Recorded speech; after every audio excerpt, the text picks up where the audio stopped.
Welcome to Proven and Probable, where we focus on metals, mining, and more. I'm your host, Maurice Jackson. I'm joined today by a special guest, Mickey Fulp, the Mercenary Geologist, and we're live at the New Orleans Investment Conference for 2017. Mickey, thank you for joining us today, sir. Thanks a lot. 43rd annual, and the Big Easy is always a fun time, isn't it? It surely is. Mickey, you did a presentation the other day in reference to the power of two, and we've discussed it as well. But germane to this time of the year, you also mentioned something about tax loss selling. Talk to us about that. Yeah, so what we're seeing, and I just realized this in my weekly interview we just completed, metals, money, and markets, that we've started to see some people kind of front run this tax loss selling thing, I think, because the venture index was down all week. Popped up at 4 points, but still lost on the week today. But we're seeing higher and higher volumes. We're probably back to pretty normal volumes, which we haven't seen since maybe in the late spring. I think that's tax loss season. So we're seeing these people start to front run it, and I'm guilty too. You know, if you're going to tax loss sell, it's a good time to start right about now. You don't want to do it. Here's when you don't want to do it. In the second week of December, when it really hits home hard. And that was a bit of what we talked about in my speech on Wednesday evening. And talk about that buying opportunity that you alluded to. There's a certain little sweet spot. Talk to us about December. Yeah, so what we've done, and people, long-term listeners and readers of my work, know that we do this thing with seasonality. So we normalize charts for particular seasons from a year or even 2-3 months during the year, and we'll do that year after year after year. Normalizing means we start at, say, in this case, November 1, and we set our 0% there, and we calculate the daily changes in indexes and commodities, and we've done this over and over the years. And what we found, and I kind of knew this in the back of my brain a few years ago, that sometime around December 15th is the real push on tax loss selling, and the Toronto Venture Index will hit a seasonal low sometime on December 15th, plus or minus 2 to 3 trading days. So that can go anywhere from, say, December 12th to even up to December 20th, depending on weekends. Yes. And we're talking trading days. But it'll hit this seasonal low. And that's solely by people bailing on these stocks as tax losses. Well, people will bail on really good stocks, let's say, that have had a high earlier in the year, and now they're in a seasonal trading pattern and a low, and they'll sell these stocks. And you can go in and pick up these really good gold explorers or gold miners very cheaply.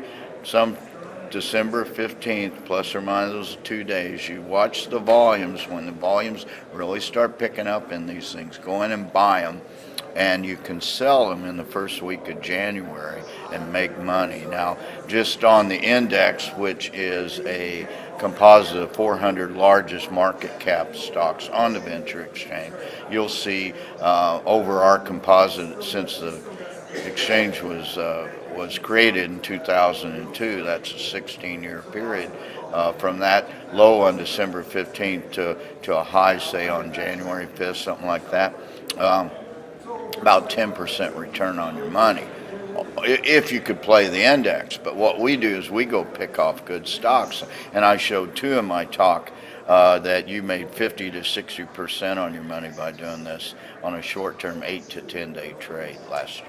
Now, I won't put you on the spot and have you mention those companies, but outside of gold, are there other sectors? Is it uranium that's catching your attention during this time?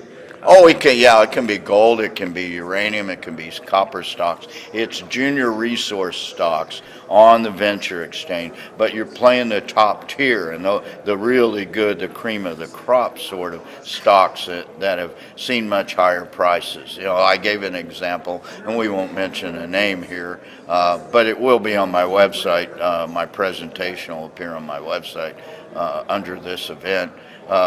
A stock that had December 15th low in 2015 of 54 cents and had a high in 2016 of 335, came off, and you could buy that stock at $1.47 on December 20th and trade it at 240 on December 29th.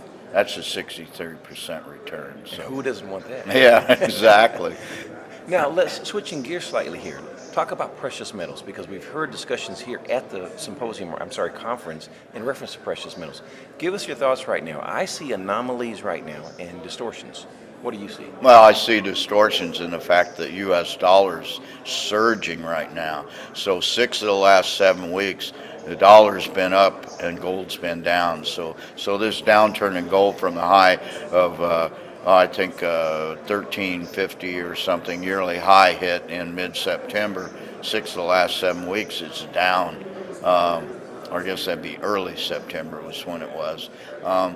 And 6 of the last 7 weeks, dollar index has been up. So I think it's purely a phenomenon of the strength of the U.S. dollar. I'm encouraged by the fact that Trump wants a weak U.S. dollar. It makes a lot of sense for the U.S. economy, especially trade balance, and we're hoping that he's going to not pick a new Fed chairman who's going to be a hawk on raising interest rates very strongly, because that put the world, the U.S. and the world to hurt, I think. So I actually, seasonality of gold will demand that somewhere by about mid-December to the first of March, you're going to see a seasonal increase in price of gold. Now, outside of gold, I'd like to get your thoughts on the PGMs. Yeah. What's going on there? I don't really know what's going on. That's a topsy-turvy market, with palladium trading at about a 4% leverage to platinum, and that's nearly unheard of. Last time that happened was in 2001, when the Russians cut off palladium exports, and at the same time GMC got worried about palladium, and they went in and bought a bunch of stockpiles of palladium, ended up with $1 billion loss. That's the last time we've seen this platinum palladium ratio less than 1, and I don't think that's going to last very long. I think market economics, the reason people converted, or manufacturers converted from platinum in catalytic converters for gasoline engines and moved into palladium is historically palladium's been much cheaper. Platinum is a better catalyst. It requires less platinum than it does palladium, 1 for 1. So I think, and I'm assuming that conversion can be made fairly quickly, but if platinum stays below palladium, I think you'll start seeing more platinum use in catalytic converters. Now, are you buying platinum right now? I haven't bought any platinum for probably about a year, but if I were to buy on dips platinum or gold, silver, platinum, palladium, I'd be buying platinum, and really that's all I bought over the last two or 3 years is platinum, because it's undervalued with historical respect, not only to gold but also palladium. And how about rhodium? I mean, we're looking at, what, a 50% increase almost here in the last year?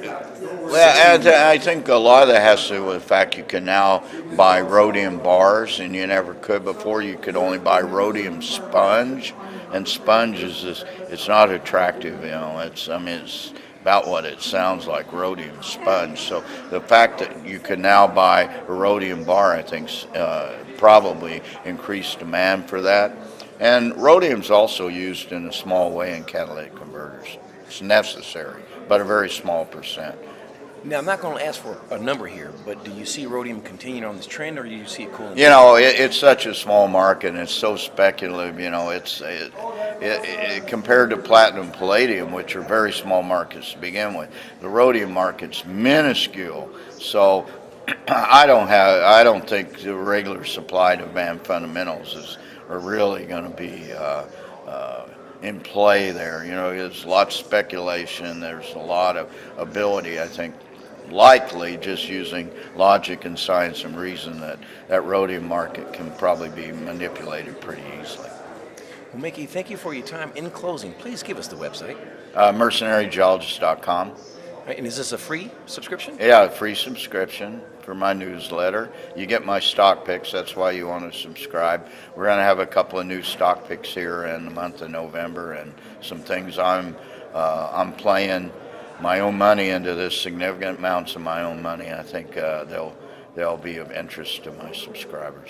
What is the Twitter feed that you have? It's at Mercenary Geo. We're up over 63,500 Twitter followers. Quite active on Twitter.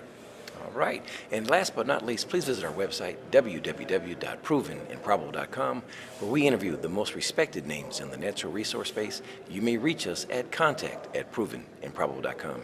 Mickey Fulp, the Mercenary Geologist, thank you for joining us today on Proven and Probable. Thank you, Maurice. All the best, sir. Thank you for joining us today on Proven and Probable. Remember to like and subscribe for more conversations with the most respected names in the natural resource space. Check out our website at www.provenandprobable.com. The information presented on Proven and Probable is provided for educational and informational purposes only, without any express or implied warranty of any kind, including warranties of accuracy, completeness, or fitness for any particular purpose. The information is not intended to be and does not constitute financial, investment, or trading advice, or any other advice. You should not make any financial, investment, or trading decision based on any of the information presented without first undertaking independent due diligence and consultation with a professional broker or competent financial advisor.